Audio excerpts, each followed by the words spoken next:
So let me start with the question, who am I to speak here? I'm a non-Jewish political scientist and historian from Hamburg.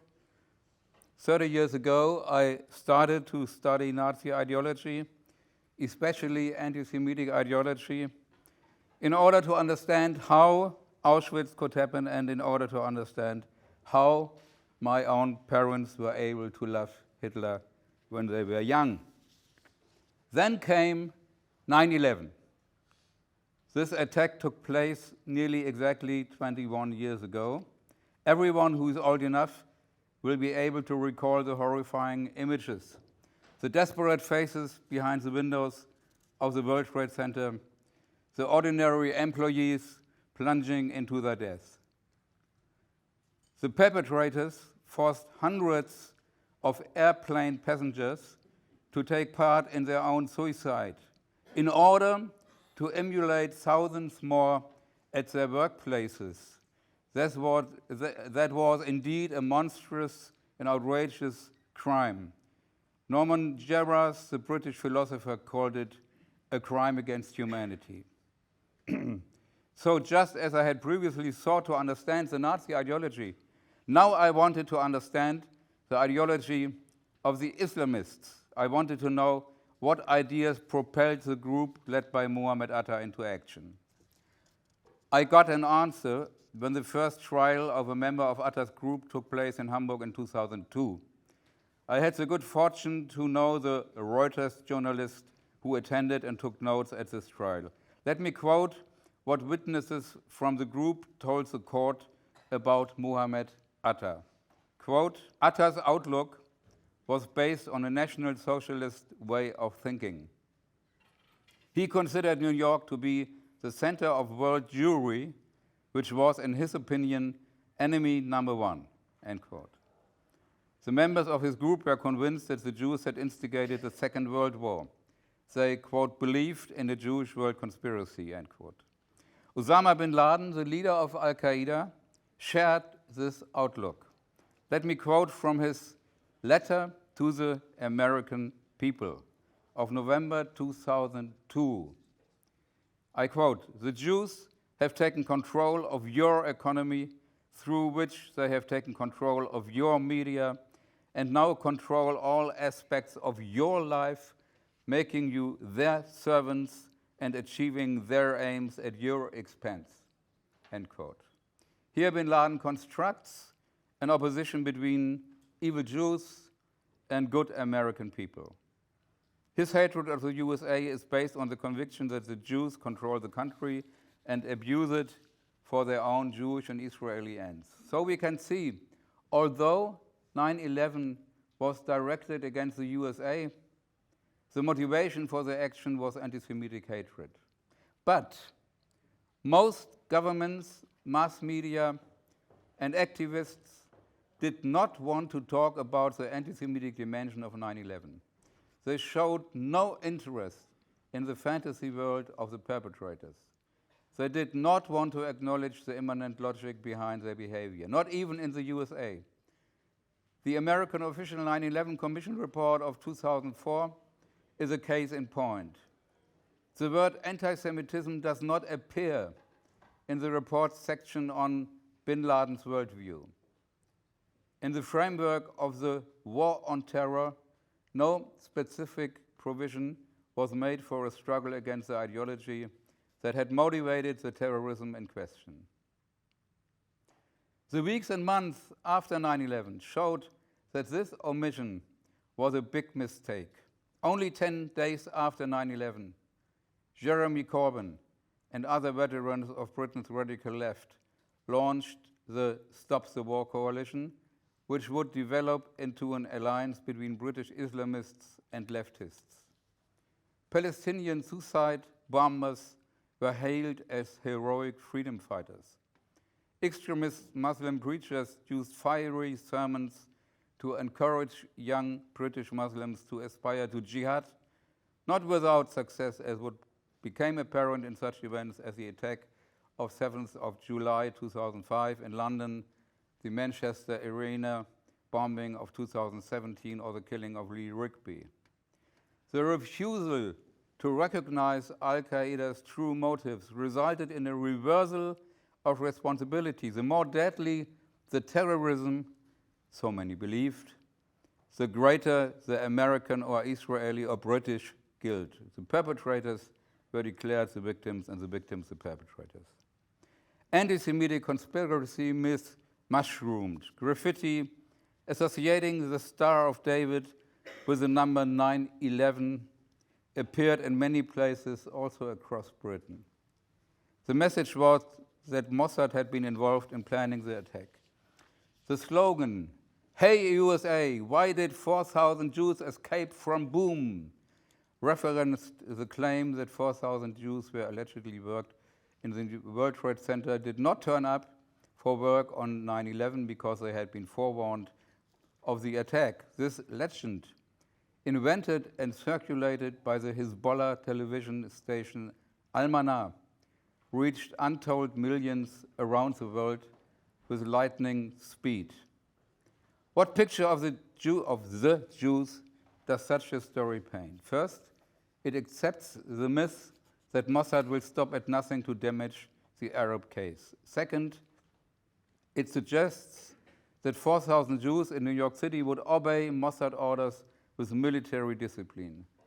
Third, it assumes the existence of a will to destroy the non-Jewish population, since according to this legend, New York Jews cold-bloodedly left their non-Jewish colleagues to die.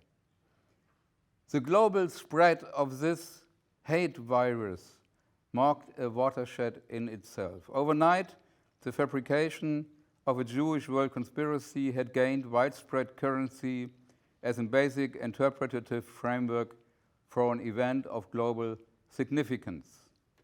And so, the attempt to ignore the Jew hatred of the 9/11 terrorists ended in disaster. This anti-Semitic attack became the starting point for the globalization of anti-Semitism. The big question then is, why was the anti-Semitic dimension of 9/11 ignored? How was this possible? One obvious answer, of course, is that at that time, the London Center for the Study of Contemporary Anti-Semitism did not exist yet. But I would like now to take a closer look at this problem. What prevents people, generally speaking, from acknowledging anti-Semitism when it arises? Why do so many want to avoid this issue? I would like to offer you 3 ideas of mine on the subject. My first idea relates on the problem of rationalization.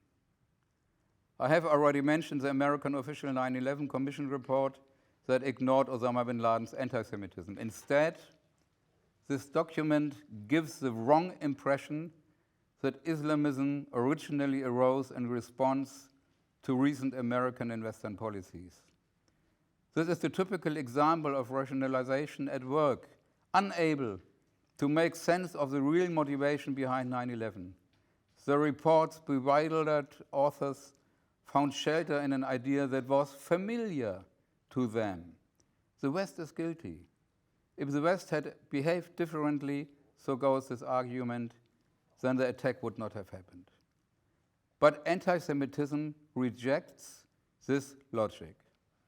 This is not an easy thing to grasp, since we live in a world in which we automatically believe that there must be a plausible source for every problem. But this is not how anti-Semitism operates. Anti-Semitism disregards the common sense logic of cause and effect. Think of the Shoah. We must constantly reiterate that there was not the slightest social or other plausible reason for the murder of 6 million Jews. The Nazis believed in their own delusion that the Jews were responsible for all the suffering and misery in the world. They were convinced that only the Jews' total construction could save the world from this suffering and misery. Their action was psychopathological. It was utterly divorced from reality. To this day, the Shoah provides us with the most convincing evidence for this special feature of anti-Semitism. There was and is no rational reason for it. And that is why it is so very wrong to separate the Holocaust from anti-Semitism and force it into the straitjacket of the post-colonialist ideology as a so-called intra-European colonial crime. This brings me to the first of my 3 suggestions for the London Centre. Holocaust awareness is central to the struggle against anti-Semitism. It is about remembering the murdered, but it is also and especially about our view of society and the world, about a view that does not avert its eyes from evil, but recognizes and fights it as a fact. Anyone who does not recognize the specific horror of the Holocaust will also not be able to recognize what distinguishes anti-Semitism from racism. And whoever does not recognize this specific feature of anti-Semitism will hardly be able to develop the sensitivity to the necessity for Israel to exist as a means of self-defense for the Jews. Back to our question. What prevents people from acknowledging anti-Semitism when it arises? Sparing Muslims is my second answer. Let us suppose that American Nazis had carried out a similar attack on the World Trade Center. Would governments and media have displayed the same lack of interest in the attackers' anti-Semitism?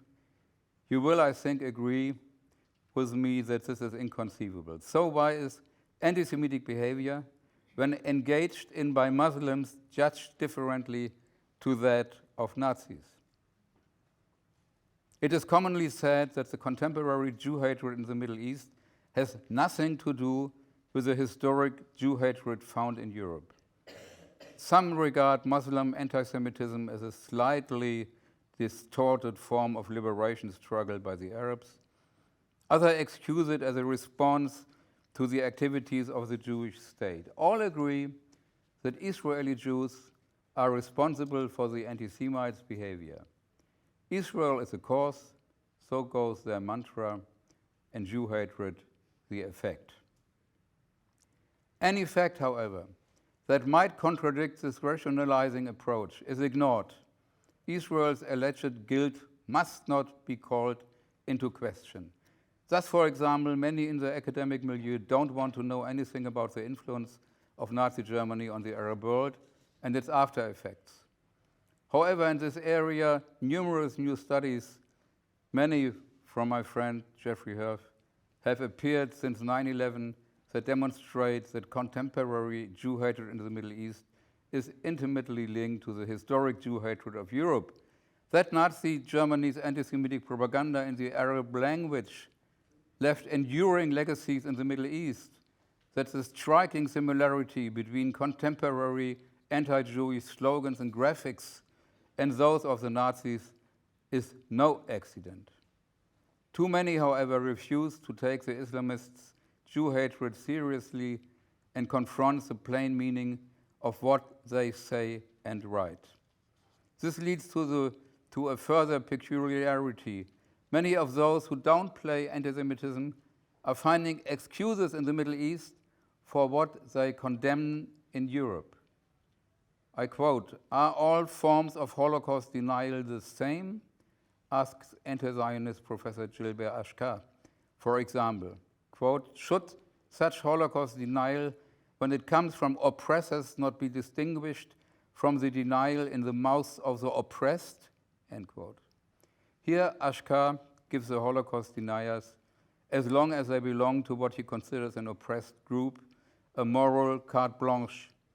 What would otherwise be outrageous becomes acceptable. It borders, in my opinion, on racism to construct a kind of homo Islamicus by applying different standards to Muslims than to non-Muslims. Muslims are thus infantilized, enrolled as members of a group in need of protection. They are denied the will and critical capacity that we as Europeans claim for ourselves. "It is my fellow Muslims," writes Majid Nawaz, "who suffer most from this patronizing, self-pity inspiring mollycoddling," end quote. It goes without saying that those who fight anti-Semitism must also fight every form of racism, also when it is displayed by Jews in Israel or elsewhere. However, we must at the same time insist that people who claim to be fighting racism must also fight all forms of anti-Semitism, even when it is displayed by Muslims. Here, however, we come up against a major and acute problem that I will illustrate through a short digression. All relevant surveys worldwide and in Western Europe show that anti-Semitic attitudes are far more prevalent among Muslims than among non-Muslims. In Germany, for example, a representative survey in May 2022 revealed that anti-Semitism was far more widespread among Muslims than among the general population, and was especially strong among those Muslims who frequently attend mosques, while an embarrassing 23% of the general German population agreed with the proposition that Jews are too powerful. The figure rose to 49% for Muslims and to 68% among strongly religious Muslims, so 23 to 49 to 68. Moreover, the Islamist anti-Semitism is marked by an exceptional radicalism. Let us take just one example, the example of the Holocaust. Old-style neo-Nazi groups in Europe tend to deny or minimize the Holocaust. They rarely openly justify it. But Sayyid Qutb, the most famous member of the Muslim Brotherhood in the 20th century, justified the Shoah and described it as a divine and just punishment. I quote, "Then Allah brought Hitler to rule over them," end quote. This may be an extreme example, but such statements arouse no significant criticism or condemnation in the Arab public discourse. Moreover, they are not confined to marginal groups. Thus, in 2009, Sheikh Yusuf al-Qaradawi, today's leading ideologue of the Muslim Brotherhood, repeated Qutb's approach. His justification of the Holocaust was aired on Al Jazeera television. I quote, "Throughout history, Allah has imposed upon the Jews people who would punish them for their corruption. The last punishment was carried out by Hitler. He managed to put them in their place. This was divine punishment for them. Allah willing, the next time will be at the hands of the believers," end quote. What Qaradawi hopes for is clear. The next divine punishment, such as the Holocaust, will be perpetrated by Muslims. With this, we have arrived at the current scenario, keyword Tehran. This renewed punishment of the Israeli Jews, allegedly justified on religious grounds, is what the Islamists in Tehran are preparing and propagating. Iran's supreme leader Ali Khamenei has described, quote, "the war on Palestine as a war on the existence of Islam," end quote. His conclusion is clear. We believe that the annihilation of the Israeli regime is a solution to the issue of Palestine, end quote. There is, of course, no rational basis for Tehran's hatred of Israel. There are no border issues between Israel and Iran, nor is there any refugee issue between them. Nonetheless, the Iranian regime asserts that Israel and Zionism represents an evil that must be eradicated in order to liberate humanity. In this respect, what the Tehran regime is preparing in plain sight goes beyond 9/11. The Revolutionary Guards boast that they, quote, "will raise the Zionist regime in less than 8 minutes." An Iranian television documentary, 7 Minutes to Tel Aviv, shows footage of simulated attacks against key targets in Israel, including the Dimona nuclear reactor, the Knesset, and business hubs. Iran's supreme guide, Ali Khamenei, has stated that by 2040, at the latest, Israel will no longer exist. A countdown clock in Tehran shows the number of days to go before Israel's appointed end is supposed to come. Western governments, however, do not take this genocidal anti-Semitism seriously. Why? Presumably because they are yet again in the grip of the cause and effect delusion and rationalize Tehran's Jew hatred by believing that Israel must in some way be responsible for it. Analyzing and combating these Iranian plans has nothing to do with Islamophobia, but everything to do with Theodor Adorno's categorical imperative that we must do all in our power to ensure, quote, that Auschwitz is never repeated, that nothing like it ever happens again, end quote. Many modern academics, however, avoid this issue out of fear of being labeled anti-Arab or Islamophobic. This is a serious problem. Many in Western universities fearing ostracism do not say what they think and restrict the scope of their research. Hopefully, the London Centre can make a difference here. In Britain itself, there are prominent Muslims who fight actively against anti-Semitism amongst Muslims, I hope. And this is my second proposal, that the LCSCA will support them and also encourage non-Muslim researchers to address the topic of anti-Semitism among Muslims with an unflinching gaze. So back to our initial question, what prevents people from acknowledging anti-Semitism when it occurs? This brings me on to a final, quite short point related to Jeremy Corbyn and his Islamist leftist alliance.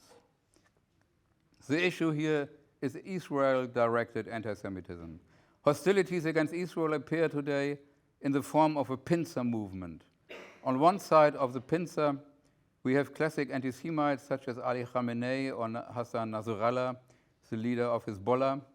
On the other side, we find non-Jewish and Jewish fellow travelers of anti-Semitism, the so-called anti-Zionists, who take up and further Iran's attempts to make the destruction of the Jewish state ideologically and emotionally more acceptable.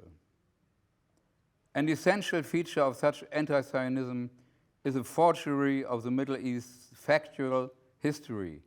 They cling, for example, to the PLO mantra that, I quote, Zionism is organically linked with the world imperialism and is opposed to all liberation movements or movements for progress in the world, to quote the PLO Charter of 1968.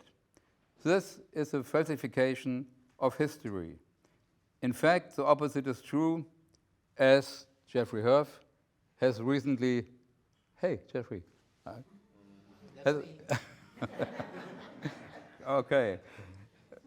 As Jeffrey Herf has recently shown in his latest, I would say, must-read book entitled Israel's Moment.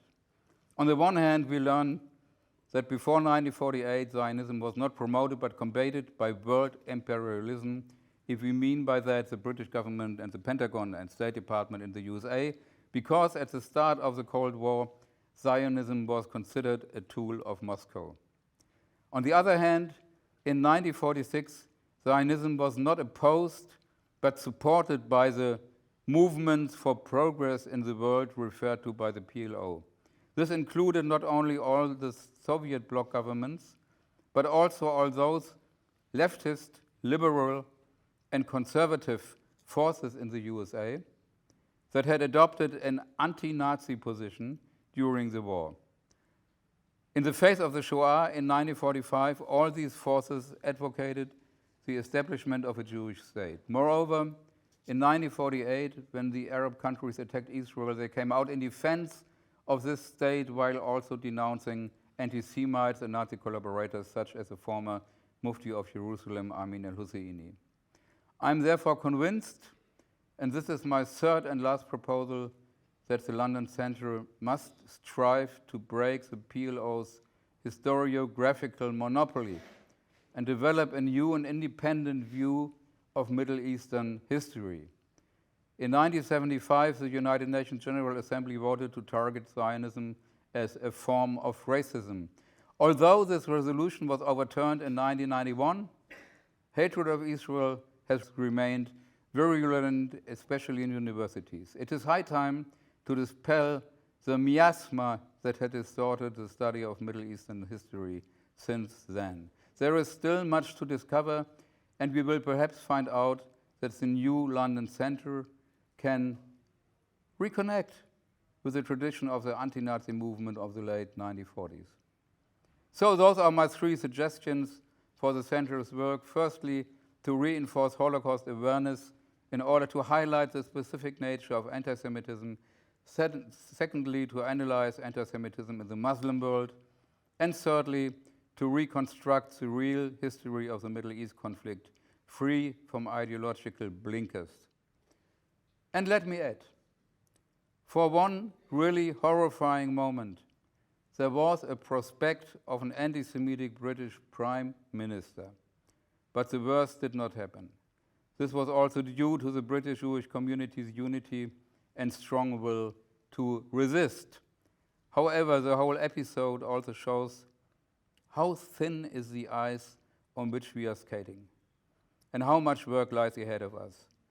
The false conclusions drawn from 9/11 should be a reminder of the peril. I really appreciate your attention, and I would like to thank my London friend Colin Mead for his help in preparing this paper. May the London Centre for the Study of Contemporary Anti-Semitism enjoy the great success that is needed. Thank you.